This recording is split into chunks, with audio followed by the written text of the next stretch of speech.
नमस्कार, मैं धनंजय कुमार, द नागरिक में आपका स्वागत है। देखिए मणिपुर पे हम लोगों ने काफ़ी बातें की, कई साल से बात कर रहे हैं। आपको याद होगा कि 2 साल से ज़्यादा का वक़्त हो गया, लगभग 2.5 साल हो गया। 3 मई 2023 को वहाँ हिंसा शुरू हुई। मैतेई और कुकी 2 समुदाय मणिपुर में रहते हैं, उनके बीच और हिंसा जो चली, 250 से ज़्यादा लोग मारे गए, कई सौ गाँव बर्बाद हो गए, पूरा जनजीवन अस्त-व्यस्त हो गया। आप समझिए कि इसको ऐसे भी समझ सकते हैं कि अगर 1-2 दिन कोई बंद होता है कहीं, काम पे जाना मुश्किल हो जाता है, तो कितनी परेशानी आ जाती है। ज़्यादातर लोग हमारे देश में जो है रोज़ कमाओ रोज़ खाओ वाले हैं। जो लोअर मिडिल क्लास है, उनके पास 10 दिन का, महीना भर का, 2 महीने का इंतज़ाम होता है। जो थोड़े और बेहतर हैं, उनके पास भी थोड़ा और ज़्यादा इंतज़ाम होता है। लेकिन ज़्यादातर जो लोग हैं, आम आदमी है, वो परेशान हो जाता है अगर बंदी हो जाए। और फिर बंद का मतलब होता है कि इधर नहीं जाएँगे, उधर नहीं जाएँगे, जाना भले कहीं ना हो, लेकिन दिमाग में जो है कि चलता है कि ये गड़बड़ हो रहा है। और लगभग 2.5 साल का वक़्त मणिपुर जो है आग में जलता रहा, हिंसा होती रही और उसको लेकर के देखिए कितनी बातें हुई। राहुल गांधी वहाँ गए, ढेर सारे लोग जो बेघर-बार हुए, शिविरों में रह रहे हैं, उनकी पढ़ाई चौपट हो गई, कितने लोग परिवार जो मारे गए, वो कैसे बिखर गया, कैसे जीवन चल रहा है। आप कल्पना कर सकते हैं, किसी के घर में कुछ दुर्घटना हो जाती है तो देखिए सँभलने में कितना वक़्त लग जाता है। और फिर कई बार जो आजकल तो सिंगल फैमिली का ज़माना है, परिवार दलदल में धँस जाता है, बच्चों की पढ़ाई खत्म हो जाती है, बाधित हो जाती है, महिलाओं का जीवन नरक हो जाता है, माता-पिता बुजुर्ग हैं तो फिर और मुश्किल बढ़ जाती है। हमारे देश में शिक्षा और स्वास्थ्य कितनी बेहतर स्थिति में है, ये आप सब जानते हैं। सब भगवान भरोसे है या फिर वो पैसे के भरोसे है। एक किसी फ़िल्म में गाना मुझे याद आ रहा है, दुनिया का भगवान है पैसा, तू भगवान है कैसा। तो ये हमारे देश की ख़ासियत है। महान देश के हम महान नागरिक। हेडिंग में आपने देखा होगा लिखा हुआ दिव्य पीएम। कई लोगों को लगा होगा मैं जो है व्यंग कर रहा हूँ, नहीं, व्यंग नहीं कर रहा हूँ। एक तो प्रधानमंत्री खुद कहते हैं कि मैं नॉन बायोलॉजिकल को दिव्य कहा गया है और बीजेपी के नेता खुद उनको यशस्वी प्रधानमंत्री बोलते हैं। तो यशस्वी तो कई लोग हो सकते हैं, बहुत लोग यशस्वी हैं। आजकल तो जो है एडजेक्टिव हो गया है, किसी नेता की तारीफ करना है, चमचागिरी करनी है, तो यशस्वी बोल दीजिए। कहाँ तक यश फैल रहा है नरेंद्र मोदी जी का, ये आप सब बेहतर जानते हैं। दुनिया में कितना यश फैला हुआ है, ये आपको बेहतर जानते हैं। और इससे भी पता चलता है कि कितना यश है उनका, कि हमारा नॉर्थ ईस्ट का एक स्टेट जो मणिपुर है, वो 2.5 साल से हिंसा में जूझ रहा है और प्रधानमंत्री को अब फुर्सत मिली है। हालांकि जाएंगे कि नहीं जाएंगे अभी इस पर आधिकारिक घोषणा नहीं है, लेकिन कहा जा रहा है 13 सितंबर को वो मणिपुर जाएंगे और समझौता होगा उनके जाने से पहले। देखिए 13 सितंबर को जाएंगे और पीएम पहले मैतेई कम्युनिटी का जो गढ़ है, जो राजधानी है, इम्फाल जाएंगे और उसके बाद कुकी के इलाके चुराचांदपुर जाएंगे और वहां सभाएं करेंगे। ये जो है अभी कहा जा रहा है। आपको ये भी याद होगा कि राहुल गांधी गए, विपक्ष के कई नेता गए, कई पत्रकारों पर केस किए गए। वो महिला, हम बिहार की चर्चा कर रहे थे, बिहार बंद में किस तरह से महिला टीचर को बेइज्जत किया गया, परेशान किया गया, उनके साथ बदतमीजी की गई। भाजपा कार्यकर्ताओं ने की, महिला कार्यकर्ताओं ने की, पुरुष कार्यकर्ताओं ने की। पुलिस वहीं थी, कुछ नहीं कर पाई। वो टीचर पढ़ाने जा रही थी, गुंडागर्दी करने नहीं जा रही थी। लेकिन बंद उनका लग रहा था कि बंद हमारा ये तोड़ रही है। कितना बड़ा सफल रहा बंद, वो आपने देख ही लिया। किसी भी जगह 150-25 कार्यकर्ता से ज्यादा बीजेपी के कहीं नजर नहीं है। एक और वीडियो आपने देखा होगा जहां कुछ महिलाओं से बात कर रहा है पत्रकार, बोले कहाँ जा रहे हैं, कहाँ गए थे, बोले मोदिया के माइक को गाली दे दिया है। कौन दिया है गाली? तो भाजपा वाला गाली आया है, उसको यही छड़ी से मारेंगे। अब बताइए उन महिलाओं को ये भी नहीं पता है कि किसने गाली दी, भाजपा कौन है, मोदिया की माई बोल रही है, क्योंकि गांव में ऐसे ही बोलते हैं। मोदी जी का कितना सम्मान है, यशस्वी प्रधानमंत्री का, ये वो सब वीडियो देखिएगा तो आपको पता चल जाएगा। और प्रधानमंत्री जी की माता जी को गाली दी, या प्रधानमंत्री को माँ की गाली दी। माता जी को क्यों गाली आया, प्रधानमंत्री जी की को माँ की गाली दी, उसके लिए बाबेला मचा। लेकिन कोई गाली क्यों दे रहा है, इस पर कभी चर्चा नहीं कि प्रधानमंत्री हैं, इतने बड़े पद पर हैं, उनको कोई गाली क्यों दे रहा है। गाली देने के पीछे कोई राजनीतिक कारण है, गाली देने के पीछे कोई गुस्सा है। जिस लड़के ने गाली दी उससे भी पूछा नहीं गया, उससे इंटरव्यू किया जाना चाहिए था कि भाई क्यों गाली दी तुमने। उसको जेल में बंद करके पुलिस वाले ने पीटा होगा उसको, उसके घर वाले दौड़ेंगे 2-4 साल, तब जाके जमानत मिलेगी या क्या होगा, चूंकि मुस्लिम है। लेकिन मैं तो कहता हूं कि उससे पूछा जाना चाहिए था कि भाई क्यों गाली दी आपने, प्रधानमंत्री जानते हो कौन है, प्रधानमंत्री को तुम गाली दोगे तो तुम्हें क्या क्या हो सकता है तुम्हारे साथ, उससे पूछा जाना चाहिए था। और मैं अगर प्रधानमंत्री होता तो मैं तो पूछता उनको बुला करके, भाई क्यों गले आए आपने, आइए मीटिंग कराइए मुझसे, और उनको मैं छोड़ देता और आकलन करता कि अगर कोई सामान्य व्यक्ति जिससे हमारा कोई रिश्ता नहीं है, जिससे हमारा कोई जाति दुश्मनी नहीं है, वो हमको गाली क्यों दे रहा है, क्या वजह है, कोई राजनीतिक कारण है। राजनीतिक कारण है तो उसका इस्तेमाल अलग है, जैसे नेहरू को गाली देते हैं, मोदी जी भी गाली आए, और बीजेपी के संघ के नेता गाली देते रहते हैं प्रधानमंत्री नेहरू को, तो उसके राजनीतिक कारण है। लेकिन आम आदमी जिसका किसी राजनीति से लेना देना नहीं, अगर वो गाली देता है तो उस गाली का महत्व होता है कि उसके अंदर ये खींच क्यों है नेहरू को लेकर। खैर, तो दिव्य प्रधानमंत्री जी अब जा रहे हैं, और वहां क्या होगा वो आने वाला वक्त बताएगा, हम उस पर भी चर्चा करेंगे, और इस पर जरूरी है बात होना, और इस पर हमारी निगाह रहेगी। नॉर्थ ईस्ट के कुछ लोग पत्रकार मिलेंगे, उनसे भी हम बात करेंगे इस पर, क्योंकि बड़ा गंभीर विषय है, एक स्टेट का मैटर है। 2.5 साल से वहां के नागरिक जो है दुख में जी रहे हैं, पीड़ा में जी रहे हैं, हिंसा के बीच जी रहे हैं। हालांकि जो समझौता हुआ है, जो आगे बात होनी है, उससे दोनों तबके के लोग खुश नहीं है, न मैतेई गुट के लोग खुश हैं, न कुकी के समाज के लोग खुश हैं, सबकी अपनी अपनी। लेकिन एक अच्छी बात है कि चलो कहीं शुरुआत तो हुई, कहीं बात करने को तैयार तो हुई सरकार, सरकार और उन संगठनों के बीच कोई चर्चा तो हुई, समझौता एक बिंदु तो बना कि हम ऐसे आगे बढ़ेंगे। ये जरूरी था, क्योंकि इस तरह के हिंसा में सबसे ज्यादा जो सफर करते हैं वो आम लोग सफर करते हैं, जिनका जिनका जिनका जीवन सिर्फ जो है अपना भोजन करना, अपने भोजन के लिए फिर व्यवस्था करने में लग जाना, यही उनका काम है। देश की अगर 85 करोड़ आबादी, 70% के करीब आबादी जो है 5 किलो अनाज के लिए मोहताज है मैदानी इलाकों में, तो सोचिए जो पहाड़ी इलाके हैं जहाँ विकास बहुत अभी पहुंचा नहीं, नॉर्थ ईस्ट ऐसे भी माना जाता है कि नॉर्थ ईस्ट में भी बहुत समस्या है, भारत सरकार पर केंद्र पर आश्रित है नॉर्थ ईस्ट के स्टेट्स, उनकी आवाज भी संसद में कम ही सुनाई पड़ती है। मणिपुर, इसीलिए शायद मणिपुर में जो हुआ उसको लेकर के विपक्ष ने अविश्वास प्रस्ताव लाया, ताकि मणिपुर की एक सार्थक चर्चा हो, प्रधानमंत्री उस पर विचार करें। लेकिन क्या हुआ, प्रधानमंत्री ने ऐसा राग छेड़ा कि विपक्ष उठ करके चला गया, और प्रधानमंत्री इस बात से बड़े खुश हुए, अच्छा हुआ चले गए, हम तो आम आदमी को संबोधित करना चाहते हैं, देश को संबोधित करना चाहते हैं, तो देश के नाम एक संबोधन रख लेते, कह देते कि भाई देश के नाम संबोधन, अब चले गए तो मैं क्या बोलूं, बोलने का क्या मतलब है, एक संबोधन रखेंगे और बोल देंगे। अब हम उसमें नहीं जाते हैं, जो बीत गई बातों में नहीं जाते हैं।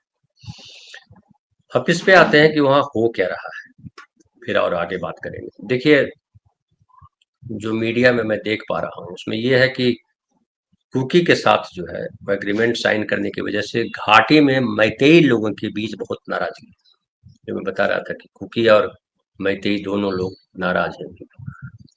और दैनिक भास्कर लिखता है कि एक लीडर जो है वो नाम नहीं छापने की शर्त पर बताते हैं कि वो 2 लाइन में उन्होंने बताया है कि ये समझौता क्या है। उन्होंने कहा कि कुकी कम्युनिटी का कहना है कि हम केंद्र सरकार से जो उम्मीद कर रहे थे ये समझौता उससे काफी कम है। लेकिन मैं कहता हूँ समझौता चलो कहीं शुरुआत तो हुई, शुरुआत जरूरी थी, बात जब शुरू होगी, संवाद जब शुरू होगा तो आगे किसी न किसी नतीजे पर हम पहुंचेंगे। और देखिए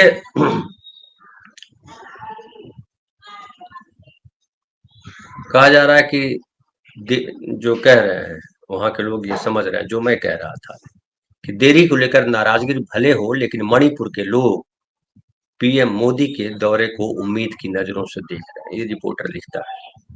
और सरकार और कुकी संगठनों के बीच ये जो समझौता हुआ है वो मणिपुर जाने के लिए जो उनका दौरा तय हुआ है, संभावित दौरा जो है प्रधानमंत्री का, उसको लेकर के किया गया। और 4 सितंबर यानी कल नहीं परसों जो बीत गया, 4 सितंबर को दिल्ली में केंद्र सरकार, मणिपुर सरकार, कुकी संगठन और यूनाइटेड पीपल्स फ्रंट के बीच नया suspension of operations agreement sign किया गया। ये एसओओ, सस्पेंशन ऑफ ऑपरेशंस, ये साइन किया गया। और इसके तहत ये हुआ कि इसके बाद जो मणिपुर को नागालैंड और पूर्वोत्तर से जोड़ने वाला जो नेशनल हाईवे है NH2, उसको खोल दिया गया। पहले बंद था और ये मई 2023 से ही बंद था। अब ये जो बताया जाता है कि ये जो रास्ता है, जो सड़क है, वो कुकी और मैतेई इलाके को जोड़ता है। अब तक क्या था कि कुकी अपने इलाके में, मैतेई अपने इलाके में रह रहे थे, दोनों के इलाके में। और पुलिस वाले, आपको याद होगा, पुलिस भी बट गई थी एक तरह से। और तमाम तरीके की जितनी अमानवीयता हो सकती है मणिपुर में, वो अमानवीयता हुई। सुप्रीम कोर्ट ने इंटरफेयर किया, वहां की सरकार फिर हटाई गई, राज्यपाल शासन, राष्ट्रपति शासन लगाया गया। अमित शाह जी ने अपने कंट्रोल में लिया, अमित शाह जी बोले कि हम गए भी थे वहां पे, और वो तमाम चीजें हुई। अब अमित शाह जी संवाद कितना करते हैं, आप उनके इंटरव्यू देखिए या वो जो प्रेस से बात करते हैं तो पता चल जाता है। लोगों से उनके जो वीडियो जाते हैं उसमें आपको दिखाई पड़ता है कि अमित शाह जी कैसे संवाद करते हैं। संवाद का वो तरीका जो है अनोखा है अमित शाह जी का, अद्भुत तरीका है, दिव्य तरीका है। ऐसे ही संवाद होता है, और सत्ता पे बैठने के बाद संवाद आदमी ऐसे ही करता है। वो लोग जो नेहरू थे या और लोग थे, उनको संवाद करना नहीं आता था। बीजेपी के नेताओं को बढ़िया संवाद करने आता है, क्योंकि सठम साठे समाचरित बड़ा इंपॉर्टेंट जो है भारतीय संस्कृति की लाइन है। बहरहाल वो कोई दुष्ट नहीं थे, उनके अपने हित अहित सब कोई अपने हित के लिए लड़ता है। मैतेई और कुकी दोनों को अपने हित के लिए लड़ने का अधिकार है, हमें शिकायत करने का अधिकार है। सरकार की भूमिका है कि निष्पक्ष होकर मध्यस्थ की भूमिका निभाए और जो उनकी परेशानियां हैं, जो उनकी गड़बड़ियां हैं, जो उनके भी चिंता है, उसको दूर करें। सरकार ने छोड़ दिया, करो आप जो करना है। और उसके बाद जो है, अब इस रास्ते से जो NH खोला गया है, NH2, उस रास्ते से सामानों की आवाजाही शुरू हो गई, गाड़ियों की आवाजाही शुरू हो गई। और अब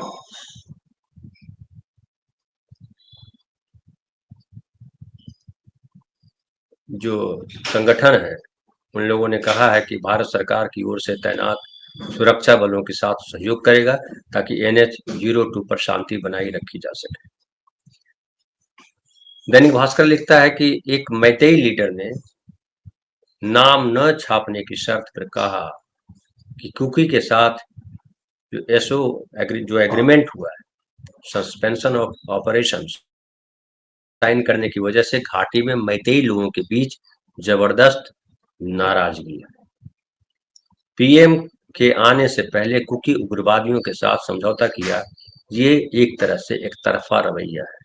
तो अभी भी जो संवाद की स्थिति है उसमें ढेर सारी गड़बड़ियां झलक रही हैं, जो उनके नेता बोल रहे हैं। मतलब अभी भी खुशी से एक मंच पर बैठने को बात तैयार नहीं हुए। लेकिन चलिए, समझौता चाहे जिस प्रभाव में, दबाव में, अमित शाह जी के जो जो तेवर है, जो तरीका है, उसके तहत ही हुआ होगा। चलिए, कम से कम टेबल पे बैठ तो रहे हैं। अगर सरकार सही में संघर्ष का समाधान चाहती है तो दोनों कम्युनिटी को साथ लेकर काम करना होगा। अगर ऐसा नहीं होता तो शांति का रास्ता मुश्किल है। तो ये जो प्रधानमंत्री जा रहे हैं, कम से कम बर्फ पिघली जिसको कहते हैं, मुहावरे के तौर पे आजकल इस्तेमाल होता है कि बर्फ पिघली। और एक और बड़ा फंस रहा है वहां की केंद्र सरकार जो है, भारत म्यांमार बॉर्डर को फेंसिंग के जरिए, कटेली बाड़ों के जरिए जो है वो सील करने की योजना बनाई है। और वो चाहती है कि म्यांमार से जो लोग आए, ये जो झगड़ा है और जो इसमें एक महत्वपूर्ण इशू है वो ये भी है कि म्यांमार से रोहिंग्या मुस्लिम आ जाते हैं, वहां से आतंकवादी घुस जाते हैं, वहां से यहाँ से अपराध करके भाग जाते हैं, ऐसे ही सब कहा जाता है। और खास करके कहा जाता है कि जो अफीम की खेती और क्या क्या है, सब बड़ी सारी चीजें हैं। तो म्यांमार और भारत के जो जो बॉर्डर है उसको घेरा जाएगा। नगा कम्युनिटी इसका विरोध कर रहे हैं, क्योंकि नगा समाज जो है, नागालैंड जो है और जो मणिपुर है, ये सब जो है म्यांमार से जुड़ा हुआ, और कहते हैं कि उसकी रिश्तेदारी भी। मैं पढ़ रहा था कहीं कि जो वहाँ का लोकल मुखिया है, उसका घर जो है इस हिस्से में है, भारत के हिस्से में, और दालान जो है वो म्यांमार के हिस्से में। बंटवारे के साथ यही हादसा होता है कि राजनीतिक तौर पे सीमाएं तो बढ़ जाती है, लेकिन जो भौगोलिक तौर पे बढ़ जाती है, या भौगोलिक तौर पे तो नहीं कहिए, राजनीतिक तौर पे ही कहिए, भौगोलिक भी जोड़ दीजिए उसमें, लेकिन जो भावनात्मक रिश्ता है, जो समाज का रिश्ता है, जो लोगों का रिश्ता है, वो नहीं टूटता है, वो नहीं बढ़ता है। भारत पाकिस्तान के बीच बंटवारा हुआ या बंगाल दो भाग में बटा, तो उनकी रिश्तेदारियां हैं वहाँ, और दो देश बन जाने की वजह से उन तमाम लोगों को परेशानियां हुई। उनके लोग वहां रह गए, कुछ लोग इधर रह गए, अब उनका मिलना बड़ा मुश्किल है। अभी देखिए पिछले दिन ऑपरेशन सिंदूर हुआ, तो ढेर सारे लोग जो शादी में आए थे, जो उधर गए थे, पाकिस्तान गए थे, जो यहाँ आए थे, वो चाहे जम्मू कश्मीर के लोग हों या पंजाब के लोग हों, उनको अचानक कहा गया चलिए अपनी अपनी जगह जाइए। तो ये दिक्कत राजनीतिक अलग कारण है, राजनीति बड़ी खेल खेलती है, लेकिन आम आदमी खेल नहीं खेलता है। आम आदमी की भावनाएं जो है अपने तरीके से चलती है। तो ये विरोध किया जा रहा है, और उसमें लेकिन फेंसिंग किया जाना भी जरूरी हो गया है, क्योंकि जिस तरीके का माहौल है देश में, अब उसको कितना आसान बनाते हैं आप जो है आने जाने में, किस तरह से चीजें होती है वो अलग अलग विषय है। जिससे समझिए भारत और नेपाल के बीच जो है फेंसिंग नहीं है, और भारत और नेपाल के बीच अगर गौर कीजिए तो मिथिला का तो बड़ा गहरा संबंध अभी भी वहां से है, और बेटी रोटी का संबंध है, आने जाने का संबंध खुला है।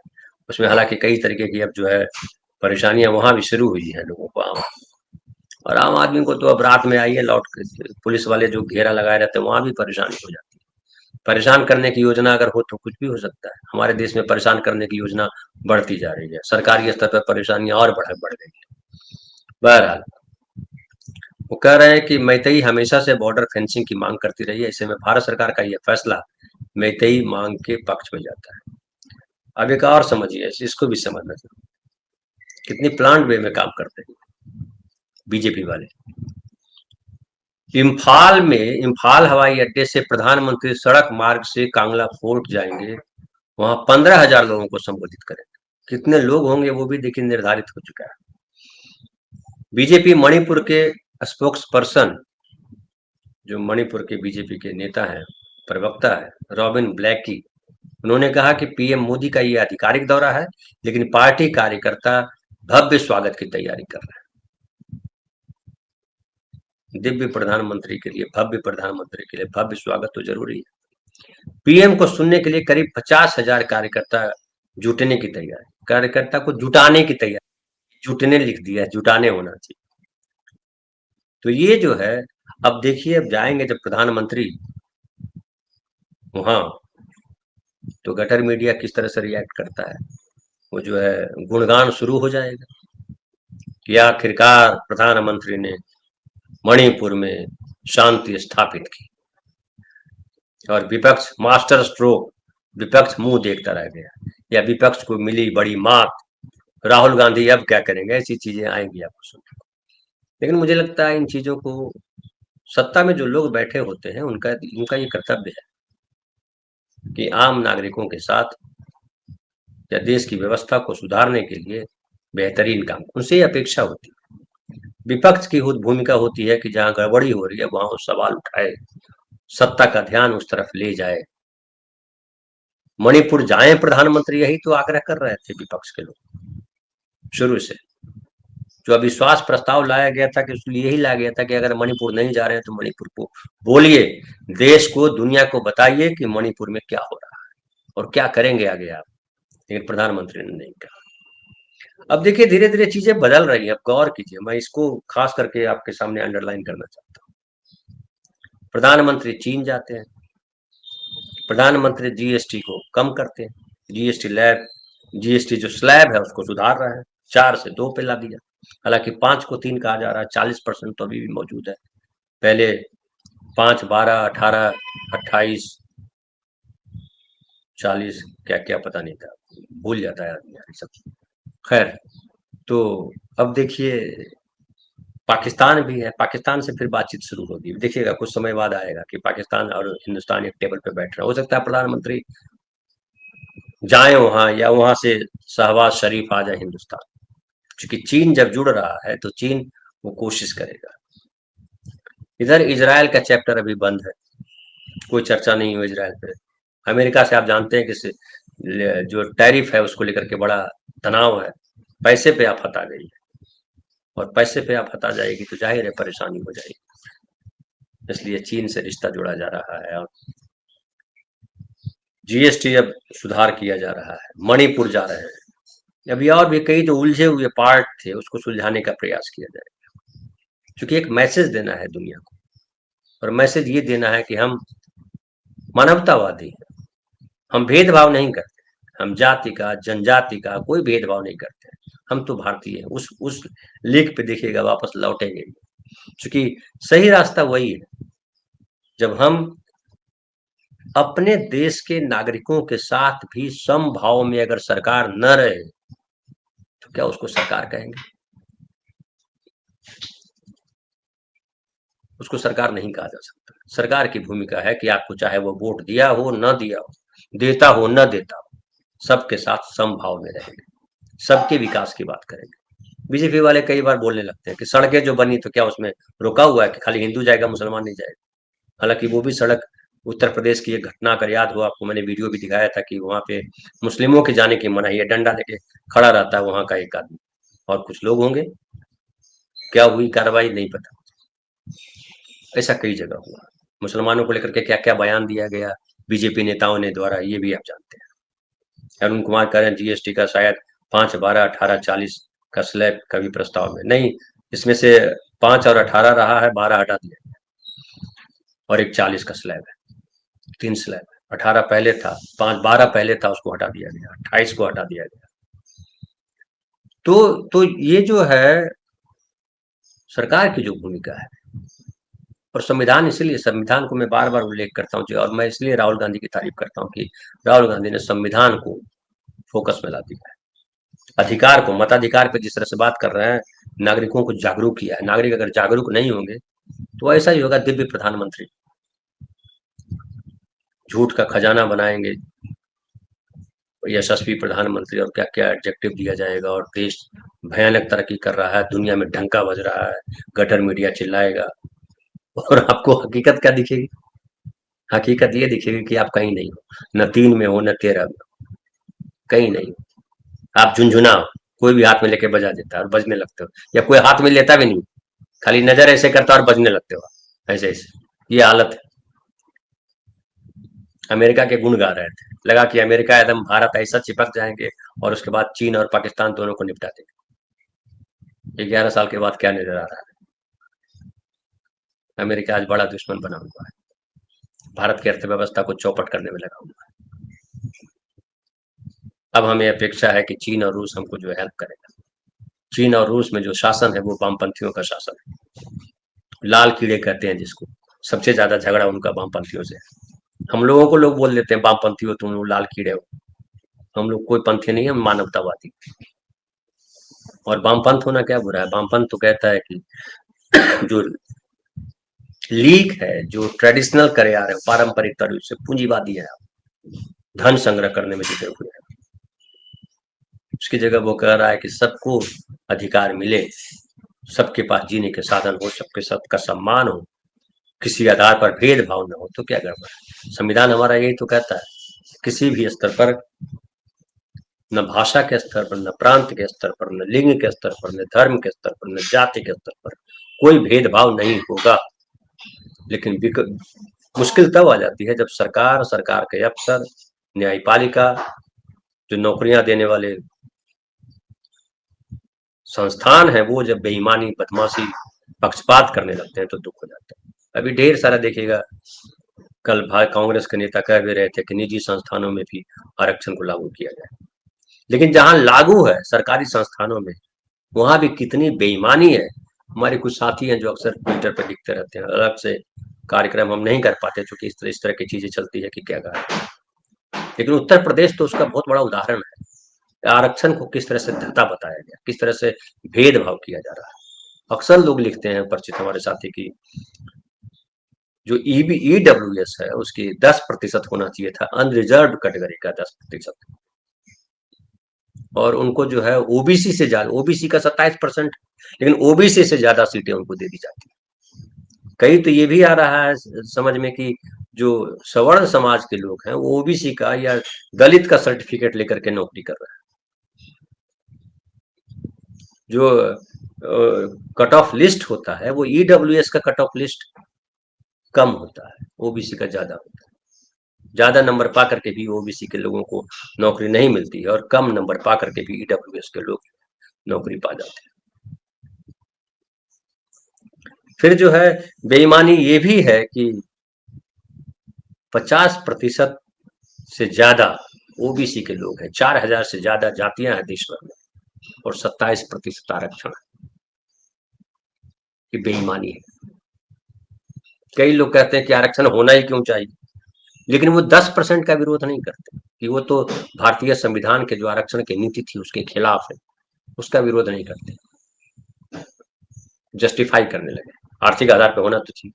अब मैं देखता हूँ बहुजन समाज के लोग भी कह रहे हैं कि आर्थिक आधार पर होना चाहिए, तो फिर जो है उसमें दलितों को भी शामिल करो, उसमें पिछड़ों को भी शामिल करो उसमें। हालांकि मैं उसको गड़बड़ मानता हूँ, आप भटका रहे हो बहस को। ईडब्ल्यूएस है ही क्यों?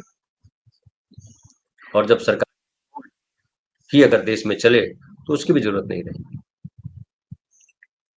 सरकारी अस्पताल अगर बेहतर काम करने लगे, जब प्राइवेट अस्पताल को छोड़ करके लोग सरकारी अस्पताल में जाने लगे, तब बहुत चीजें अपने आप सॉल्व हो जाएगी। बहरहाल मैं उस दिशा में नहीं जा रहा हूँ, वो फिर कभी। लेकिन सरकार जब जो है बेईमानी करे तो फिर क्या दिव्य, क्या यशस्वी, क्या फलाना, क्या ढिमकाना, सब झूठी नाराबाजी। लेकिन झूठ आखिर कब तक बोलिएगा? और ये जो गटर मीडिया है उससे मैं सबसे ज्यादा चिढ़ता हूँ, क्योंकि गटर मीडिया झूठ को 10 गुना मल्टीप्लाई करके वो समाज में बांटता है। और समाज में जो अंधापन है, आपने देखा होगा बिहार बंद के दौरान एक आदमी बोल रहा था कि सोनिया गांधी बार वाला है, जो है तो है। उस मूर्ख को नहीं पता है कि वो भ्रम है, झूठ फैलाया गया है, और ऐसे भरे हुए लोग सोशल मीडिया पे जाइए, देखिए दिखाई पड़ेगा। मेरी वाइफ कह रही थी कि पत्रकार को पूछना चाहिए थी कि कहाँ की बार वाला थी, और राहुल क्या वो राजीव गांधी को किसी बार में मिली थी? हमने कहा किस किस से पूछेगा। लेकिन जब पूरी पार्टी, दुनिया की सबसे बड़ी पार्टी इसी धारा में हो कि अपने सिवा सबको बदनाम कर दो, सबको कीचड़ लपेट दो, हम तो डूबेंगे सनम, तुमको भी ले डूबेंगे, हम तो गटर में है ही गिरे, वहीं पैदा हुए, बाकी सब कैसे फूलों की घाटी में रहेगा, उसको वहां भी गटर कर दो। जब यही तैयारी हो तो क्या कर दोगे आप? नफरत ही जीवन व्यवहार बना दिया जाए तो क्या करेंगे आप? झूठ ही आपका आचरण हो जाए, और झूठ को आचरण बनाने लंबे लंबे डायलॉग देंगे, ऐसे ऐसे कि लगे कि साला धर्म ग्रंथ तो बेकार है, इनको सुनो और जीवन को सफल बना लो। लेकिन उनका व्यवहार इतना घटिया है, निजी जीवन पे जाइए आप, इतना घटिया व्यवहार है कि आपको शर्म आएगी कि ये मनुष्य है। मनुष्यता के नाम पे शर्म बेचते हो, और उसमें गटर मीडिया अद्भुत भागीदारी करता है। बहरहाल आज इतना ही। प्रधानमंत्री जाएं 13 सितंबर को, क्या होगा इस पर हमारी नजर रहेगी, हम आपके साथ संवाद भी करेंगे।